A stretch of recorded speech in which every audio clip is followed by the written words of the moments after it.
bienvenue dans l'émission Entreprise et Innovation. L'entreprise du jour, c'est Humalis Group. Vous savez peut-être, le marché du portage salarial en France devrait dépasser les 1,3 milliard d'euros. On est sur un marché qui croît de 20% par an. On en parle peu, doucement, et ça progresse, et sur longue période depuis près de 20 ans. Et ça devrait continuer dans les années qui viennent. Alors pour en parler, un spécialiste, puisqu'il s'agit de Christian Persson, le PDG d'Humalis Group. Christian Persson, bonjour. Bonjour. Merci d'être avec nous. Alors, on va parler dans un instant d'Humalis pour en comprendre les contours, mais le portage salarial, tout le monde ne sait pas ce que c'est. Est-ce que vous pouvez nous redire en quoi consiste le portage salarial, s'il vous plaît? Alors, pour faire simple, donc, vous avez une mission, vous êtes un expert, vous trouvez une mission. Cette mission, elle a un début, elle a une fin, et elle a un certain prix. Eh bien, une fois que vous avez trouvé la mission, vous appelez Humalis Group pour porter votre mission et vous devenez notre salarié. Vous nous choisissez, bien entendu, parmi d'autres, et vous avez une fiche de paye chaque mois et vous avez une avance grâce à notre structure. On fait l'avance de votre facturation avec 2 mois avant l'encaissement en général. Vous prenez en charge toutes ces voilà, c'est-à-dire vous êtes un salarié comme un autre. Vous avez le confort d'un salarié alors que vous êtes indépendant et vous trouvez vous-même vos missions, c'est ça. Alors, ça concerne qui? Quel type de salariés ou d'employés, d'indépendants font appel à vos services et qui, d'après vous, devrait le faire? Il y a peut-être des catégories de personnel qui n'y pensent pas encore. Alors, qui en profite actuellement? Donc, au sein de notre groupe, donc nous avons au sein de l'ensemble du groupe dont je suis le dirigeant, nous avons 300 salariés portés. Donc, sur Humalis Group et sur une autre société qui dépend de ma holding, Mission Cadre. Au total, nous avons 300 personnes salariées en portage salarial.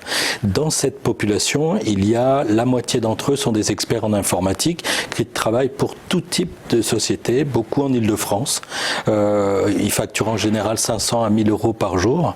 Nous avons aussi des traducteurs, des interprètes, particulièrement sur Mission Cadre, et nous adressons régulièrement des factures au président du Kazakhstan, à la Maison Blanche, pas nécessairement des grosses factures, mais nous avons des interprètes, des traducteurs en simultané qui travaillent pour les grandes organisations internationales ou parfois les gouvernements. On a vu rapidement à l'écran cette publicité portage salarial avec voiture de fonction. Qu'est-ce qu'il faut entendre par là? Très simplement, nous allons mobiliser une partie de la facturation du salarié porté pendant sa mission et souscrire un contrat de location longue durée pour le compte du salarié porté. C'est donc sur sa facturation qu'il va accéder à un véhicule de fonction. Néanmoins, Humalis met en place toutes les conditions, le contrat, le choix de la voiture, c'est le consultant. Nous, on a des voitures, en ce moment, on en a 3 ou 4, mais ce sont des voitures de fonction à 40 000 euros la voiture, sur une relativement longue durée, et c'est nous qui mettons tout ça en place. On parlait de métier, vous parliez de l'interprétariat d'ores et déjà, mais le portage salarial, je me suis laissé dire, est très adapté au secteur informatique. La culture du freelancing, elle est primordiale sur ces sujets-là? Je pense qu'elle est primordiale sur le marché du travail aujourd'hui. Ça correspond vraiment à une transformation en profondeur. Nous avions eu une réunion de notre fédération avec la ministre du Travail, Madame Pénicaud, qui nous rappelait qu'au niveau de l'ensemble de la planète, 80% des travailleurs sont non salariés, sont indépendants.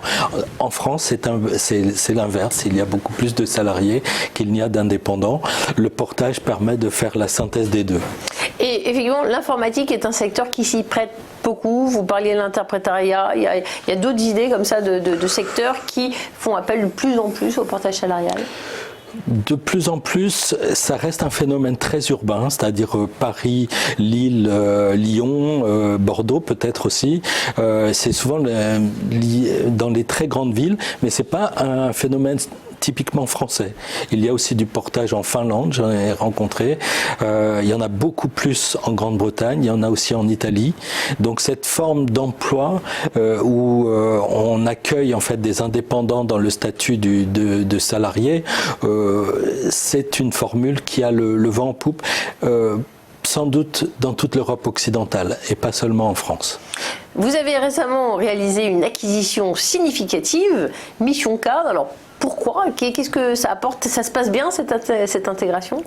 Ça se passe très bien. Donc c'est une société qui est une des plus anciennes du secteur, qui est réputée dans l'interprétariat et la traduction.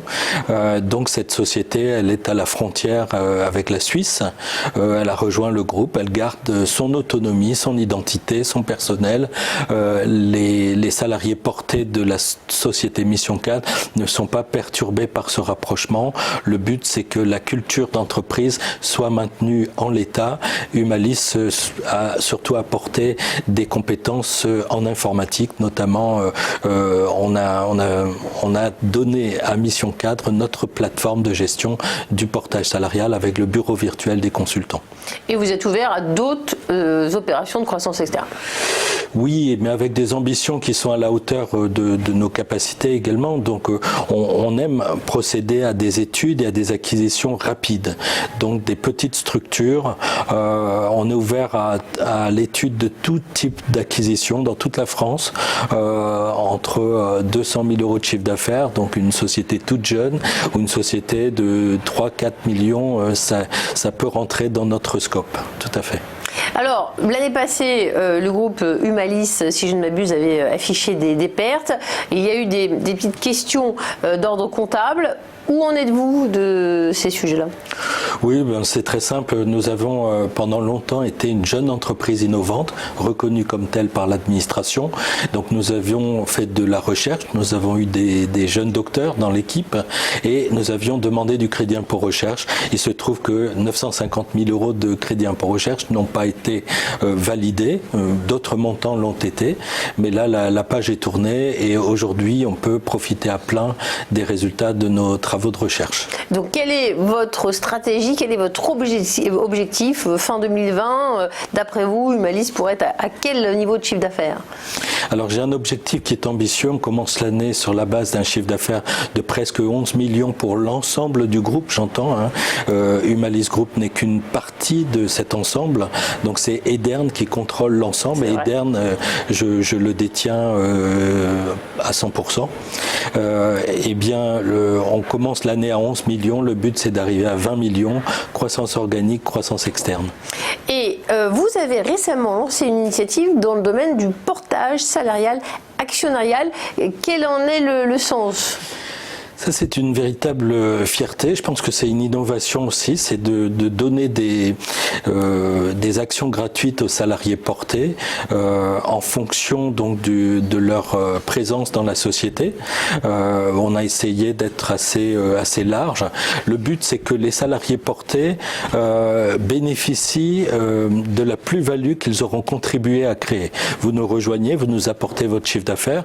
Grâce à vous, la société prospère et la société Humalis Group vous restitue donc sous forme d'action une part de la plus-value que vous avez contribué à créer. Et puis j'ai vu que Humalis est partenaire de Cœur de Foot. Votre cœur bat pour les femmes et pour le football, c'est ça? Tout à fait. Alors ça, il s'agissait d'illustrer il y a déjà 5 ans le travailler autrement, penser autrement, travailler autrement. Et donc le foot féminin qui a pris son envol ces 5 dernières années était un moyen de penser autrement, particulièrement dans ce domaine un peu masculin, voire machiste parfois. Donc promouvoir les femmes dans le football, c'est aussi promouvoir l'égalité entre les hommes et les femmes dans l'entreprise, dans les conseils d'administration et dans tous les domaines de la vie sociale. C'est vous qui avez créé cette société à partir de rien Exactement. Donc j'ai accompagné une jeune femme qui s'appelle Dounia, Dounia Mesli, qui venait d'avoir son baccalauréat et qui a pris le projet Cœur de Foot, qui était d'abord un simple site internet, qui est devenu un média et qui a eu pratiquement 6-7 millions de visiteurs en l'espace de 4 ans, qui a des réseaux sociaux, qui a des millions de vues chaque année. Et donc j'ai 2 journalistes, ils sont invités à la FIFA, l'UEFA, etc. Et donc ça marche. Bravo Christian Persion. Et je le rappelle, le groupe Humalis, eh bien, c'est tout de même 3,5 millions de chiffre d'affaires. Au niveau de la holding, 10,8 millions, donc des millions de vues, vous en parliez il y a un instant. On vous souhaite d'autres millions également avec vos ambitions. On ne doute pas que vous allez atteindre l'objectif. Merci beaucoup d'être passé par le studio de TV Finance. Merci beaucoup de votre attention. Au revoir.